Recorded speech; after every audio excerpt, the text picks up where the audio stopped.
Um,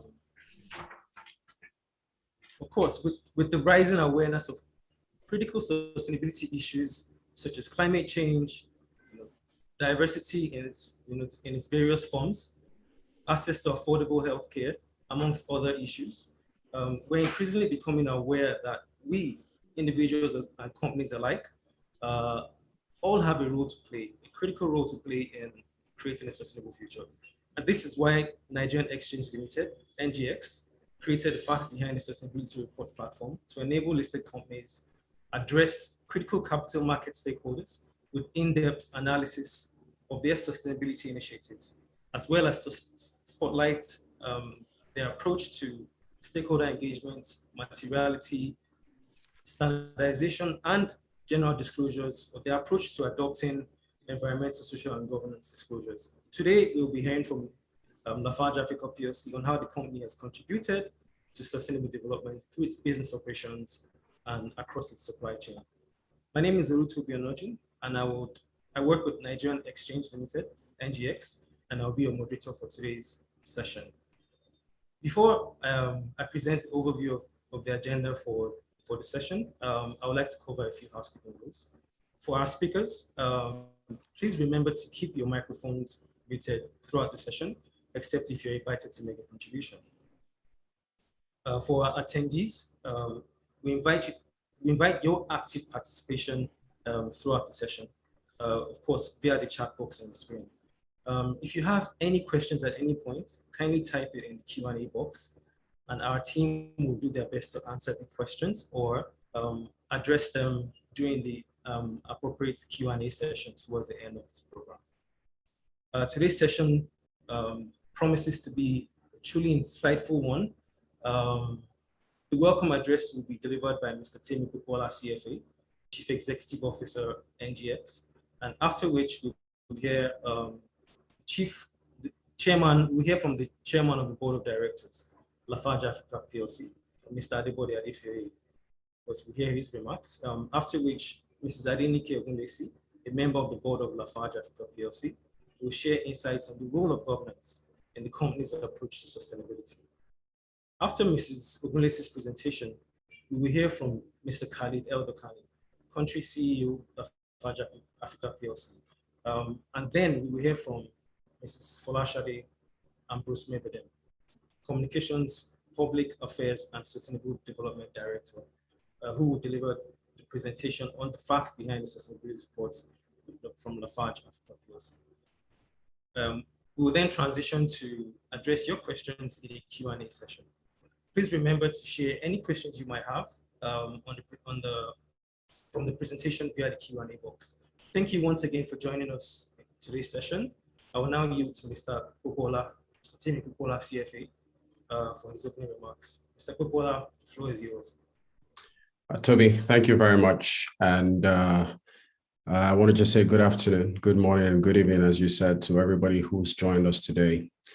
On behalf of the management and the staff of Nigerian Exchange Limited and the entire capital market community, I am delighted to welcome the chairman, the CEO, the members of the board of directors, and the executive management of Lafarge Africa PLC to the company's first Facts Behind the Sustainability Report presentation.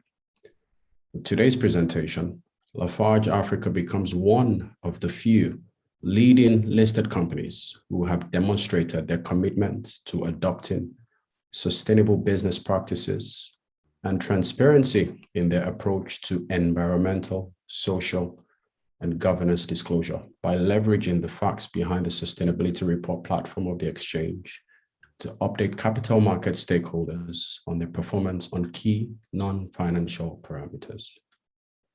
With the recent advancements in climate change and the global charge to achieve sustainable development, ESG factors are increasingly becoming a critical part of the investment decision-making process. Sustainable investments now account for more than a third of global assets, and this clearly highlights the big shift in the global financial industry in favor of sustainable business practices. And this trend is most likely to continue at an accelerating pace. The benefits of adopting sustainable business practices are far-reaching Businesses that adopt sustainable practices are better positioned to protect their brands from environmental and social risks, while also positioning themselves to benefit from the growing market for sustainable goods. Sustainable investing is increasingly becoming synonymous with investing, as both active and passive investors are seeking deeper levels of engagement with their portfolio companies.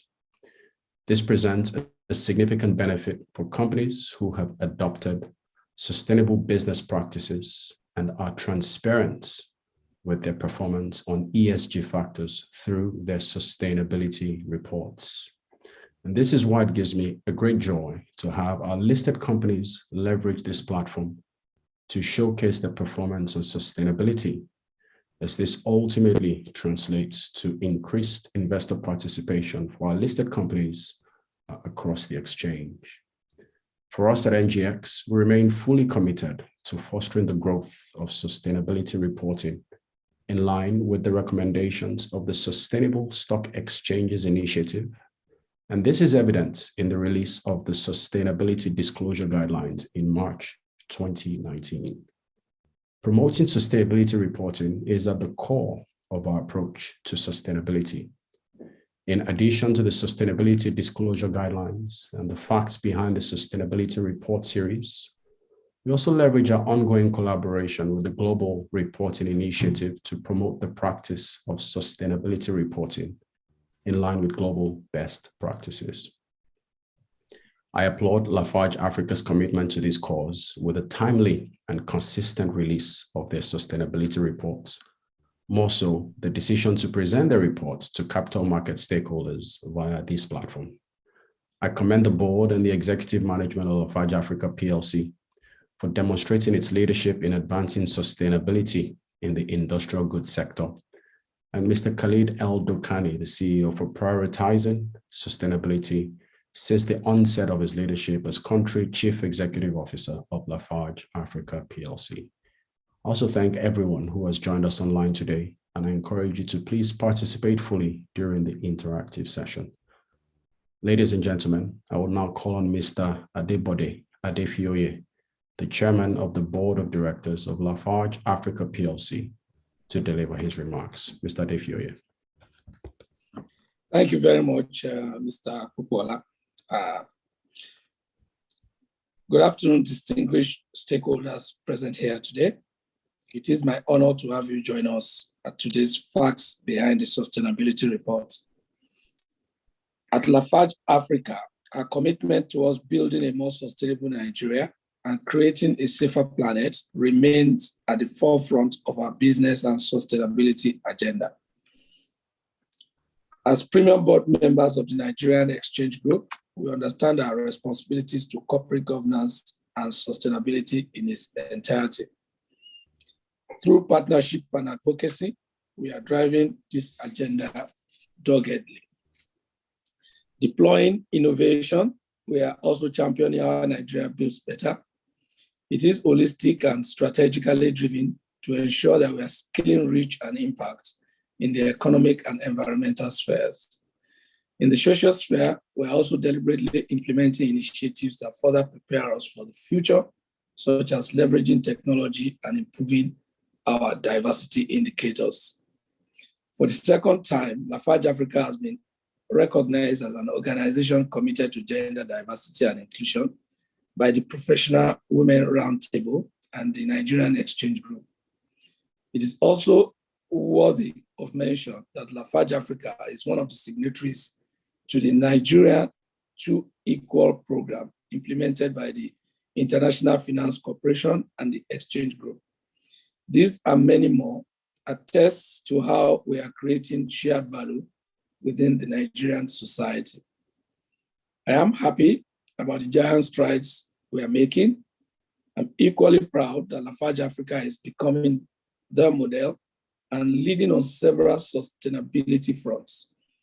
My appreciation goes to you for being a part of all the successes that we have recorded so far.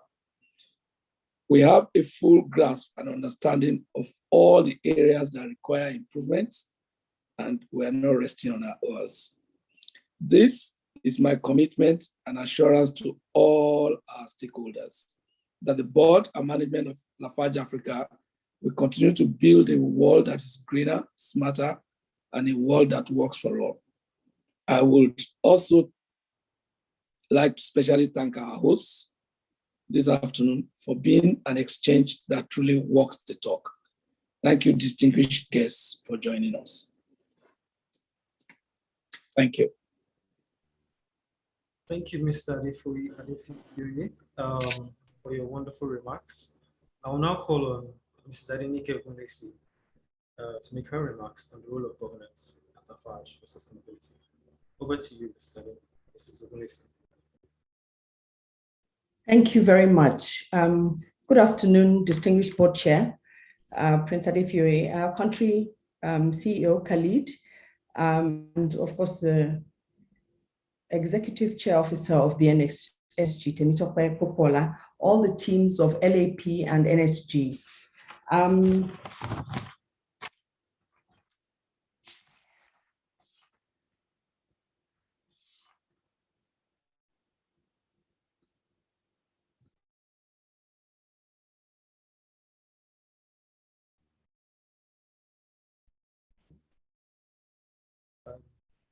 Just checking on you again, Mrs. Ogunlesi.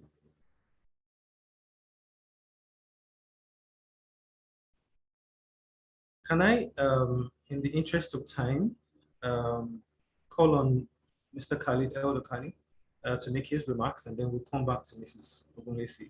Oh, there you are. Apologies, yes. I don't know what happened, but I seem to have just gone off completely. Okay. Okay. Welcome back. Thank you. Our industry is critical. The construction materials are a major part of infrastructure all over the world, in housing, in public and commercial buildings, in anything you can think of that has to do with building the future of the entire world. So our parent company, Holcim, is committed to building tomorrow. And our desire is really to lead sustainability and set the standards as a global leader in the construction materials industry. We have both the opportunity and the responsibility to make a positive impact, positive difference and impact on all our stakeholders. So really, riding on the social foundation, on the solid foundations that have been laid by Holcim Group, while paying attention to peculiar nuances and local peculiarities. At LAP, we have entrenched a strong sustainability strategy as part of the way we do business. Sustainability is not merely altruistic. We cannot use a business to do good in the world if the business is not doing well financially. Doing well and doing good are therefore intertwined, and successful business strategies must include both. So for us, it's doing well, doing good, and driving an environment of shared value where everyone benefits: people, profit, and the planet. Worthy of particular attention and note are the following areas. Using alternative fuels, we have recently deployed 52 LNG trucks, the first of its kind in Nigeria, reducing our carbon emissions, reducing and committed to reducing our carbon emissions. We work with the truck suppliers to build trucks that pay particular attention to reducing the pollutants. On social impact, our Driving Institute, and this is of particular interest to all women here present, we enrolled, and while we're not the first, we are the first to do this on this scale. We have enrolled 52 female drivers, of which 32 have graduated. Now, women are not literally only driving the trucks. There's also women on the board, for which Lafarge is also making great strides at the gender inclusion strategy.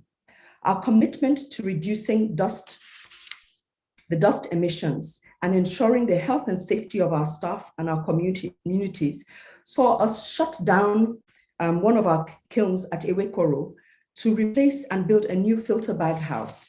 Yes, we lost money.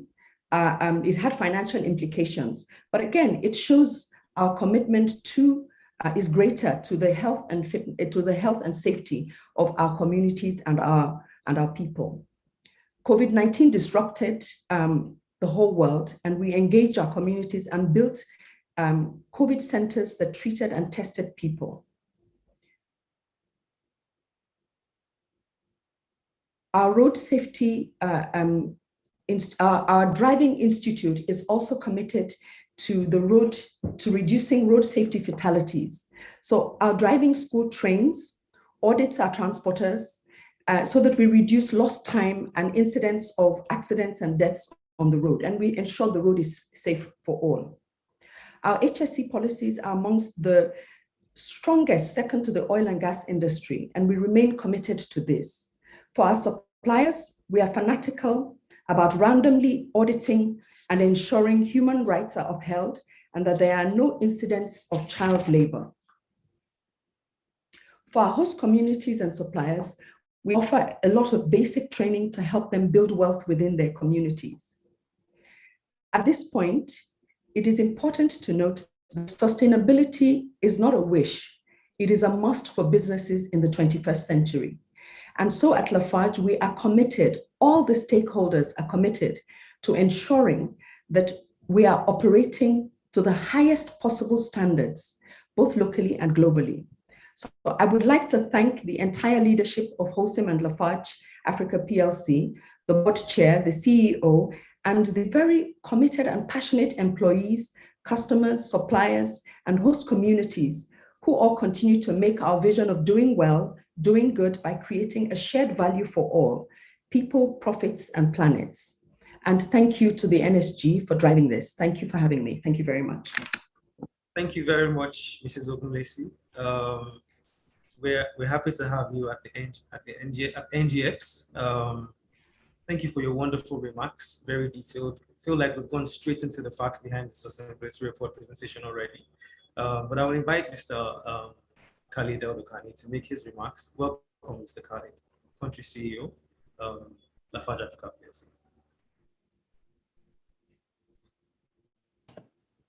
Thank you so much, Toby, and good morning, good afternoon, and good evening to everyone. Mr. Chairman, board members of Lafarge Africa PLC, Chief Executive Officer, Nigeria Exchange Group, the Executive Committee of the Nigeria Exchange Group, the media, my colleagues, other stakeholders, and the public. It's my pleasure to welcome you to the Lafarge Africa PLC Facts Behind the Sustainability Report. We are delighted to share the account of our performance in 2020 with our valued stakeholders. Lafarge Africa, being a member of Holcim, the world's innovative and sustainable building solution provider, has fully enlisted sustainability at its core. This has been demonstrated by being one of our corporate values and underpinning of our business operations. It remains a strategic focus for us as an organization, and it's fully expressed in our global corporate positioning, building progress for people and planet.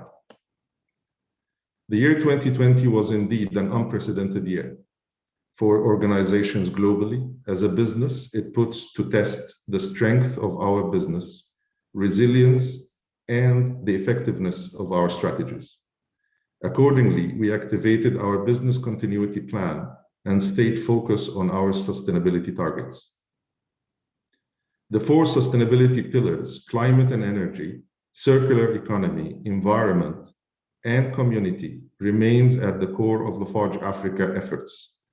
We made significant investments in 2020, despite the impact of the pandemic.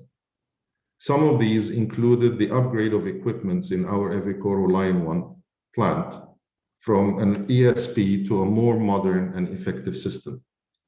The backhouse dust collection system in our bid to continually ensure compliance with environmental standards. We also commissioned a new waste treatment and a co-processing facility in Evekoro, among several initiatives highlighted in our sustainability report. We launched new programs as a strategic response to the pandemic, such as sustainability series that stirred up relevant conversations from global thought leaders on managing in a post-pandemic era.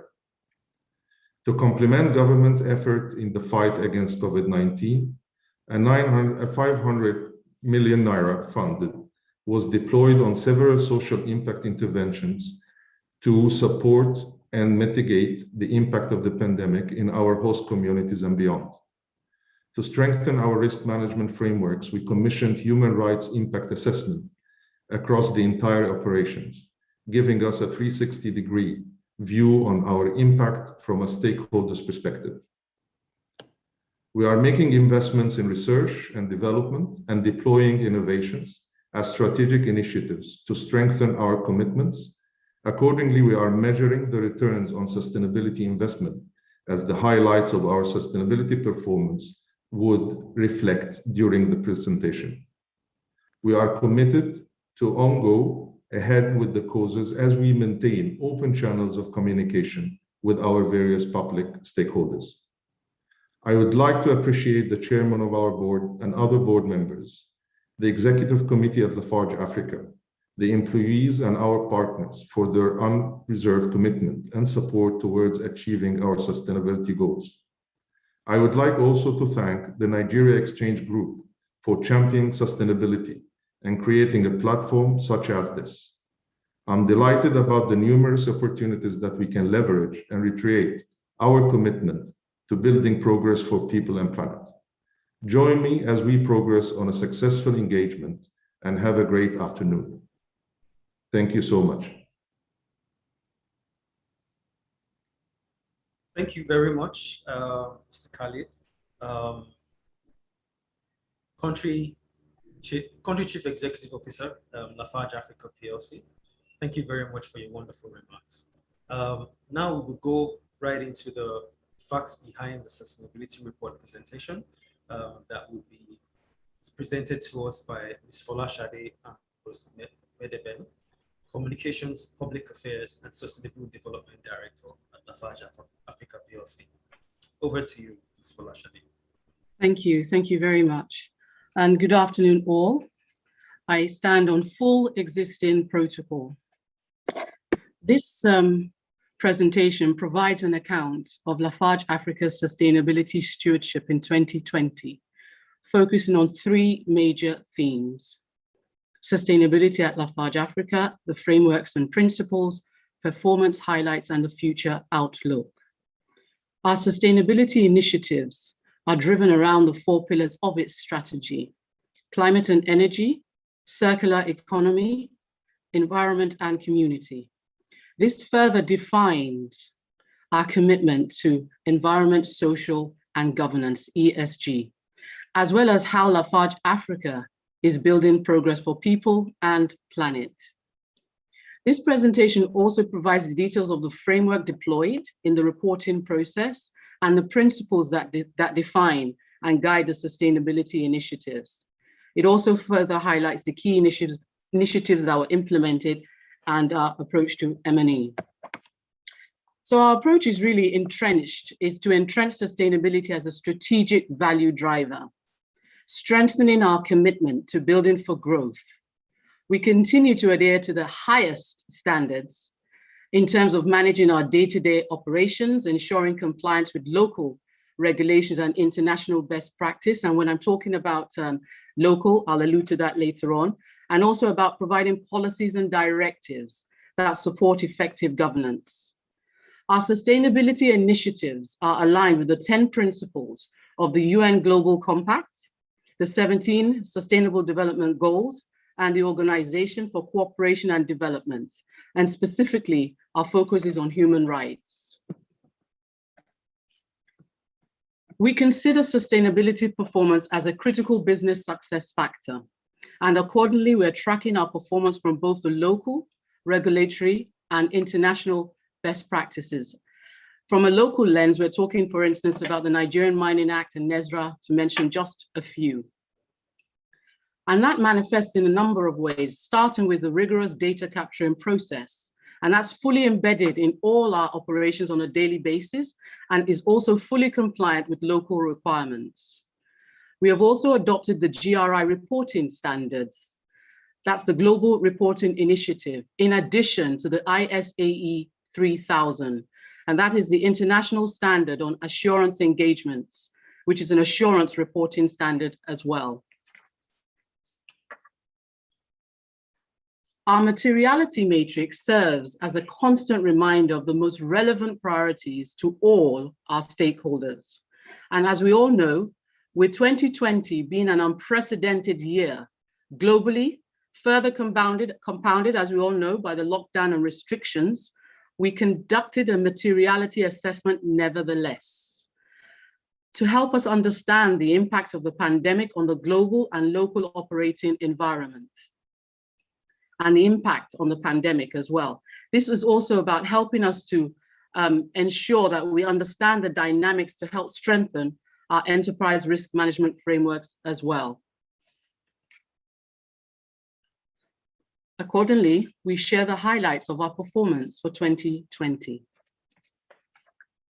We have, as we mentioned, 4 sustainability pillars. So under the climate and energy pillar, the objective is about the reduction of the CO2 emissions. Our performance in 2020 was the total CO2 emission of 583 kilogram tons of cementitious material. We remain committed to achieving the targets mapped out in our group's 2030 plan to produce 40% less net CO2 per ton of cement and 520 kilograms CO2 ton of cementitious material by 2030. Under our second pillar, circular economy, the objective is to increase the reuse of waste-derived resources. And the total waste utilized was 71,029 tons. Under the third pillar, the objective is the reduction of freshwater withdrawal. And our performance in 2020, freshwater withdrawal was 201 liter tons for cement and 228 liter MQ for ready mix. And in our final pillar, the community, the objective herewith is the creation of shared value. We impacted over 250,000 beneficiaries in 2020. Our story at Lafarge Africa is a story of impact. A story of impact still cutting across those 4 key pillars. So we share some further illustrations of our impact. Under the environment pillar, as of 2020, we have rehabilitated 933 hectares in line with our quarry rehabilitation plan. Under climate and energy, in managing our energy consumption, we achieved a global substitution rate of 9.6% in 2020. Under communities, we invested 1.2 billion naira on community development initiatives and COVID-19 support. At Lafarge Africa, we recognize our duty to conduct business in a way that promotes well-being and resilience of the communities in which we operate. We played a crucial role in easing the burden of the COVID-19 ramifications across the country. And the final pillar under circular economy, 9% of our energy was derived from waste through alternative resources. Our newly created co-processing facility in Ewekoro will increase our energy efficiency and boost even more job opportunities in the future. So we continue to create shared value. We continue to implement high impact initiatives. Under the same 4 pillars, climate and energy, we're instrumental in the reduction of carbon dioxide through tree planting, and we're rolling this out across Middle East and Africa as well. Under circular economy, we've really created over 3,000 jobs in 2020, and this is still in the climate of the pandemic.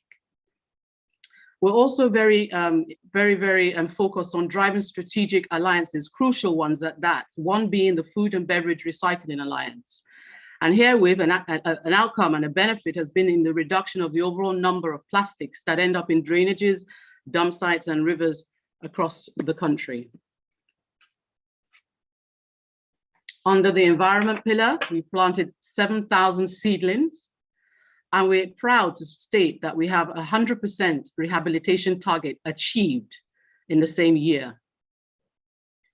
Under the community pillar, over 2,600 volunteering hours were committed by 177 employees of ours. And this is something we're incredibly proud of, especially, given the climate as we are all in at the moment. 100% of our human rights impact assessment has been completed. And that is an actual huge exercise which cuts across us engaging both our internal stakeholders and our external stakeholders.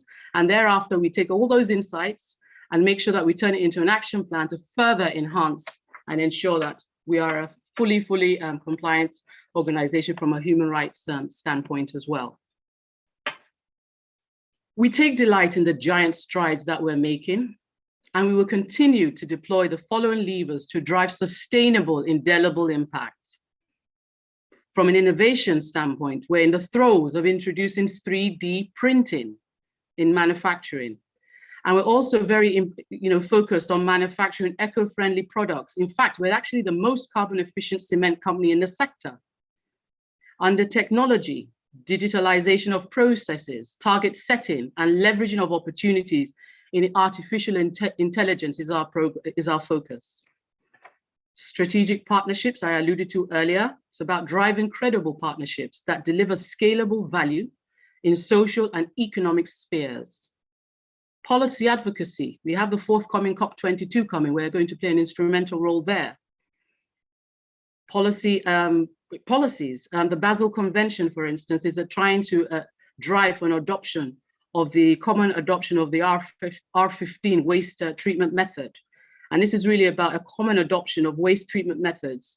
And when you think about the millions of tons of waste generated worldwide across several sectors, this is an opportunity to have an appropriate code for co-processing. And we're working to try and ensure that Nigeria is also bought into this as well.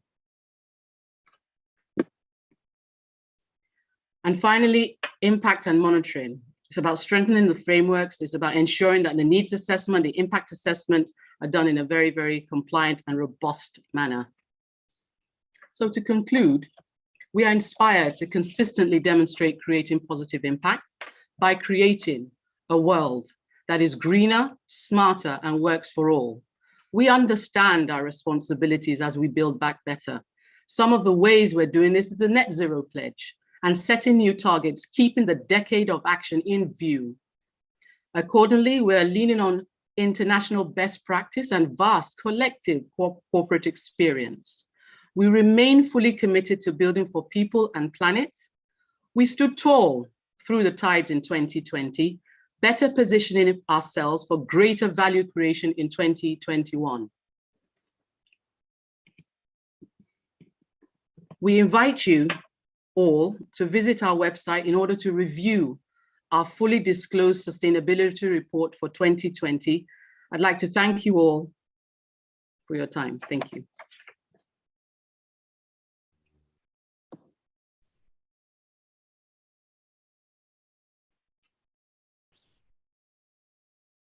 Thank you very much, Ms. Folashade, for that very, very brief presentation. Very insightful, and Lafarge has done a lot, inspiring work over the year. I will go straight to the questions and answers. Questions have been coming in. We've been getting a lot of comments as well. So let me take the first question, right? First question is from Obande Friday.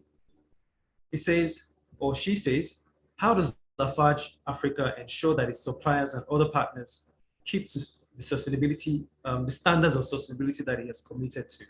So I think this kind of relates to the questions, the comments you made about suppliers and monitoring and evaluation across board. But over to you.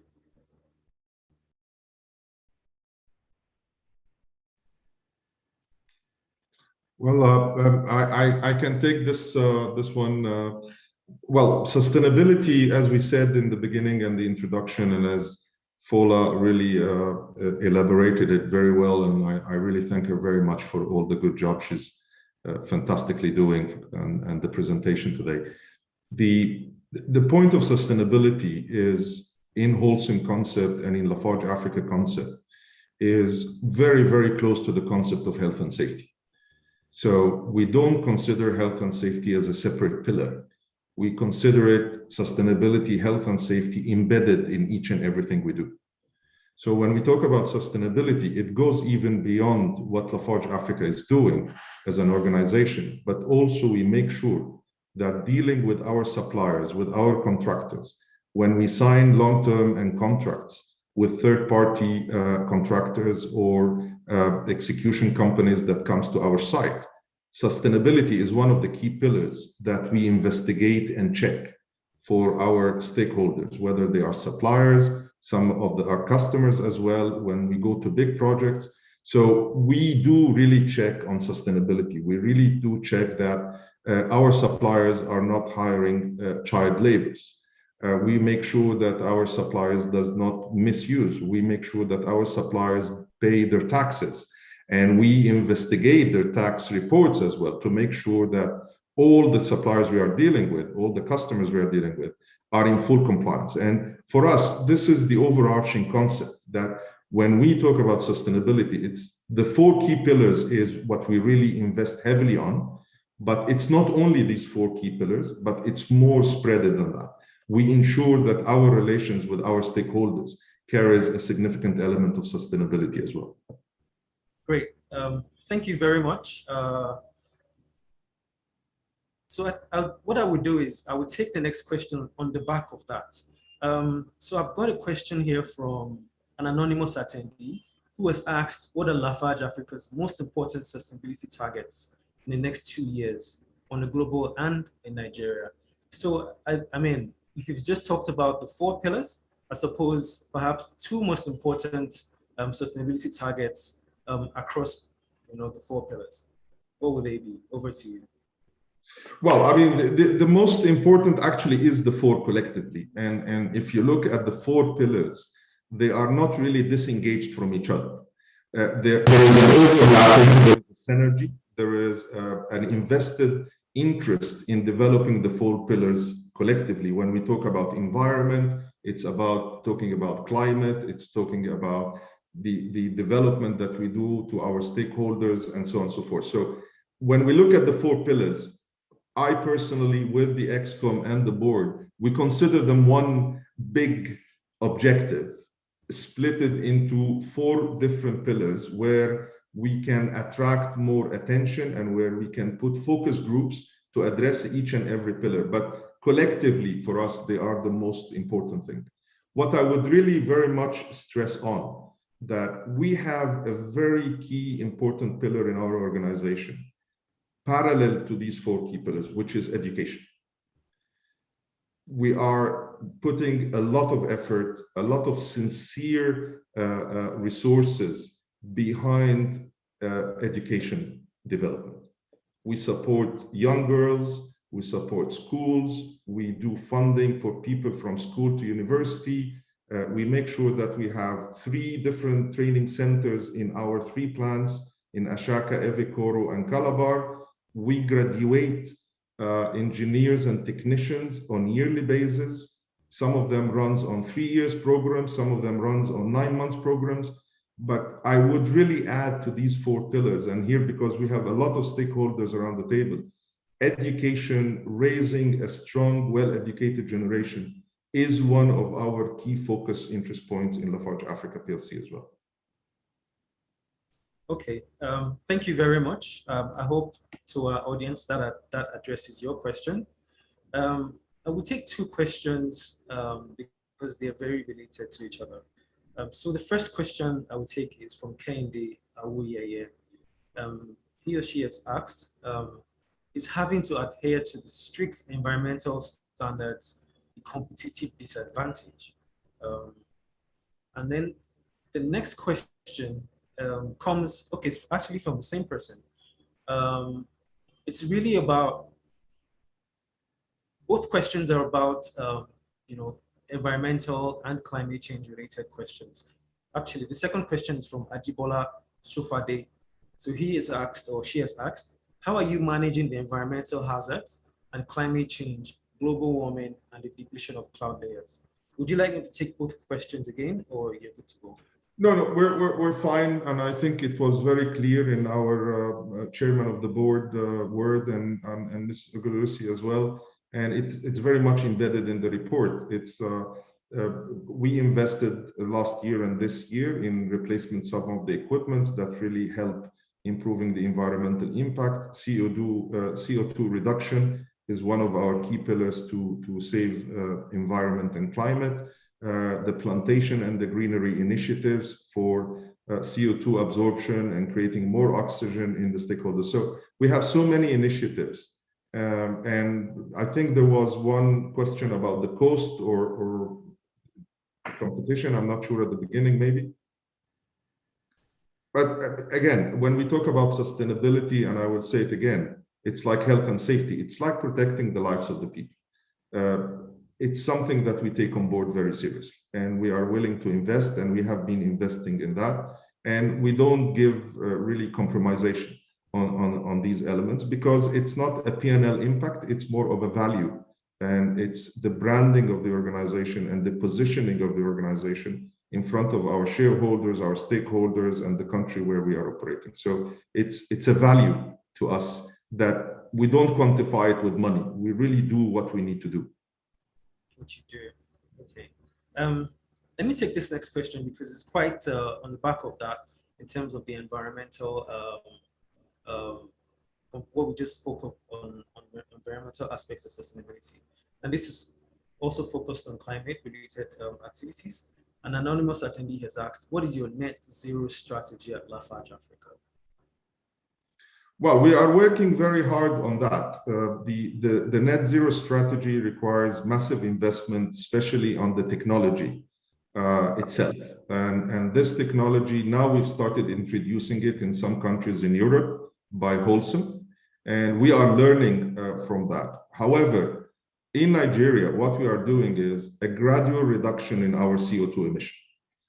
We cannot promise today a zero impact as far as Lafarge Africa is looking for. However, on a group levels, we are looking at certain countries where we are driving to zero impact in probably 15 years or 18 years from now. For us, the remodernization of the equipment could be the real challenge. However, the continuous reduction of our CO2 emission is the key objective that we are driving. Yeah. So, I mean, you started your response to that question by saying it's obviously very expensive. Yes. And globally, green bonds, transition bonds, sustainable bonds, are being issued by companies that are driving, leading that sector. So, do hope you consider NGX when you want to implement those instruments. It's been always on top of the list, you know that.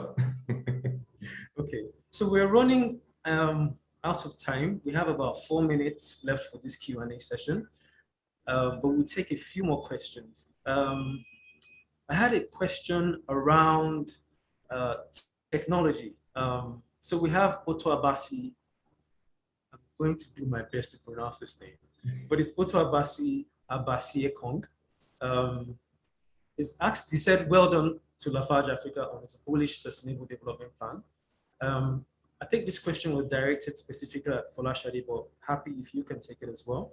It says, in the area of technology, is the company exploring partnerships with Nigerian innovation hubs or that have maybe particular proficiencies, perhaps in artificial intelligence, for example?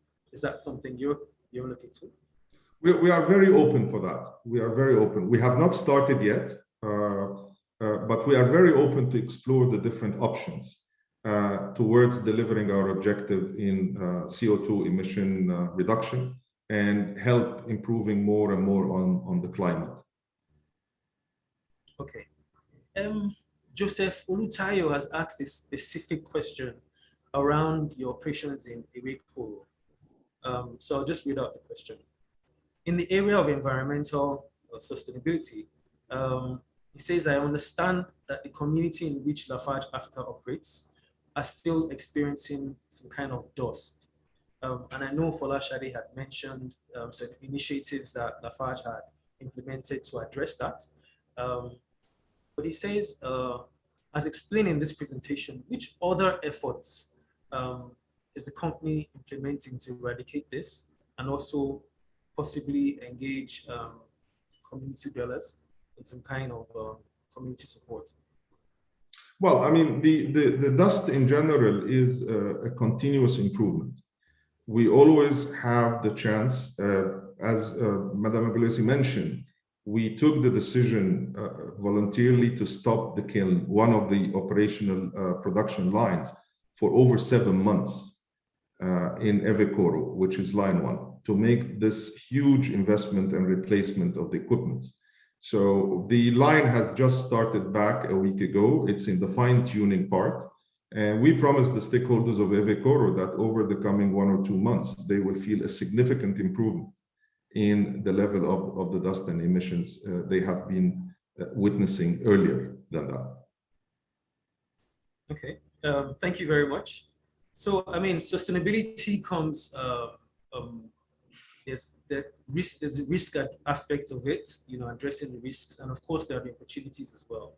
So Oluwasegun Agbekeye has asked a question about the risks. He says, how is ESG integrated into Lafarge Africa's risk management process and embedded into the day-to-day operations of the manufacturing company? Well, as we said, I mean, the Lafarge Africa has been always in compliance with the environmental and the climate impacts according to the Nigeria standard. And this is part of our continuous improvement and progress. Embedding this is always part of what we do every day. So it's not something that we do specifically to address a certain concern, but I mean, it's a general practice. Right. And that's why it's very difficult really to itemize the actions that we take, because there are so many. But at the end of the day, we have the ownership, we have the task force, we have the industrial performance KPIs. We report to the state and the government our industrial KPIs on a monthly basis. We always make sure that our industrial KPIs are in compliance with the country regulations. And on top of that, because we really seek more and more presence and fingerprint on environment and climate, we are always willing to take the extra mile. On the back of that question, talking about taking the extra mile, Ayodeji Dawodu has asked a question about regulation, and I'm thinking this could be the last question. He says, or she says, congratulations to Lafarge Africa on the various sustainability efforts being implemented. Do you see regulators reducing a carbon tax, or perhaps introducing a carbon tax or similar policy to accelerate the reduction of emissions in the sector? So I suppose this is sort of forward-looking, you know, and then since you said going ahead, this is more about going beyond compliance. And so it would be great to hear your perspective on. I might not have a very straightforward answer about Nigeria. However, I'll tell you what we have experienced as a global organization, that it will come sooner or later. So we have seen Europe 20 years ago, and I've been in the cement industry for so many years, like so many other people. And Europe 20, 25 years ago, they were not talking about environment. Things were much, much more relaxed. If we look at it today, it's very expensive to be non-compliant when it comes to environment. And I think this is coming. It's not a trend, it's not a pattern, it's a mandatory obligation of human beings vis-a-vis their planet and vis-a-vis our coming generations. So it will come. When and how and the regulations, I mean, maybe this question is much bigger than my capacity to answer. However, I believe it will come. And we all know Nigeria is part of the Basel Convention. They are main partner in the international organization. Actually, we have contributed and participated with the organization and the government in the event that took place in the US a couple of years ago. And we believe and we strongly have witnessed as an organization the commitment of the government really to develop their targets when it comes to climate and environment. It's an embedded part of the Sustainable Development Organization led by Her Excellency. So we believe that Nigeria is taking these two elements very serious, and the timing is definitely up to the governments to decide on that. But it's coming. It's coming. For people like myself who are quite passionate about sustainability, we're looking forward to it coming. But that will be the last question that we can take in the interest of time. Thank you very much, Mr. Khalid El-Dokani, Country Chief Executive Officer, Lafarge Africa PLC, and to all our speakers. I will now hand over to Ms. Irene Robinson-Ayinwale, the Acting Divisional Head for Business Support Services at NGX, to deliver the closing remarks. Vote of thanks. Thank you. Over to you, Irene. Thank you very much, Toby. Good morning, afternoon, and evening to everyone. Please allow me to stand on existing protocols. It's a privilege to deliver the closing remarks and extend a vote of thanks at today's virtual Facts Behind the Sustainability Report. The decision of Lafarge Africa PLC to leverage this Facts Behind the Sustainability Report platform to unveil its sustainability reports signals the company's very strong commitment to sustainability principles and effective stakeholder engagement. This report shows the impactful sustainability initiatives implemented by the company, and our applause and commendation go to the Board of Directors, Lafarge Africa PLC, Mr. Khalid El-Dokani, the country CEO, Lafarge Africa PLC, his management team, and the corporate sustainability team, whose efforts have played a key role in driving the company's commitments to sustainability and aligning this report with the Global Reporting Initiative, GRI standards, and NGX's Sustainability Disclosure Guidelines. We also wish to thank those who have joined us across various online platforms and those who have interacted by sharing their interventions in the course of this event. Your presence is a testament to the fact that the role of a business has transitioned beyond just creating profit for shareholders to also creating long-term value for a diverse set of stakeholders. Indeed, our collective survival is dependent on finding solutions to the prevailing sustainability issues, such as climate change, access to healthcare, and much more. It is my firm belief that the companies that will thrive in today's world and help create a better tomorrow are those companies that prioritize sustainability as a strategic lever in their business operations and for the general good. In closing, I would like to reiterate NGX's recognition that sustainability is a journey. The procedures involved in sustainability reporting assist companies in understanding the key sustainability issues that affect their businesses and stakeholders. As such, we encourage companies to report on their sustainability efforts, irrespective of the level of their sustainability journey. At NGX, we will continue to support our listed companies, the market, and indeed our entire ecosystem to continue adopting sustainable business practices and growing their competence in environmental, social, and governance ESG reporting by providing capacity building opportunities and strengthening our own collaborations with organizations such as the Sustainable Stock Exchange Initiative, United Nations Global Compact, GRI, and Principles for Responsible Investment. The overarching objective for us is to see more companies approach and embrace sustainability from a knowledge perspective, realizing how much impact and value they are able to create for their respective businesses and stakeholders. We thank Lafarge Africa PLC because indeed that is what has been reflected at today's presentation.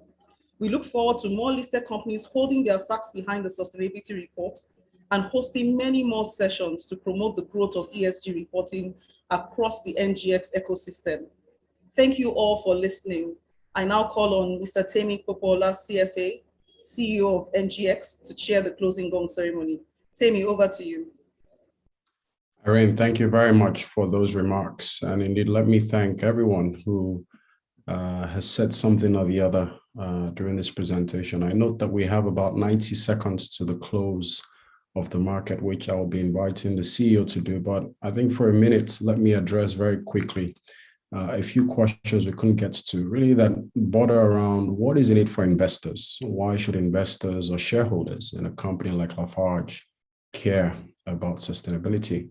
And to say that there are several studies, a notable one is by McKinsey, that shows that companies that care really about everything from diversity of the board to environmental issues to sustainable issues actually deliver better value for investors. And I think to the points that the CEO made earlier, what you see globally today is that increasingly it's difficult to attract funding, for example, or financing for your business if sustainability and the environment isn't high on your list. So indeed, I join everyone who's commended Lafarge. Thank you very much to the chairman, to the management, and just to say well done for a lot of your initiatives in getting this done. And so it's a few seconds to the close of the market. What we'll be doing once it's the top of 2:30 is to invite the chairman, is to invite the CEO, and to invite Mrs. Ogunlesi, and indeed the head of comms at Lafarge, everybody to join us as we look to close the market. I think we've got about 15 seconds to go. Just when it's time, Mr. Khalid would ring the bell while the rest of us clap in anticipation. So just for the next 5 seconds before the close. Thank you. Right.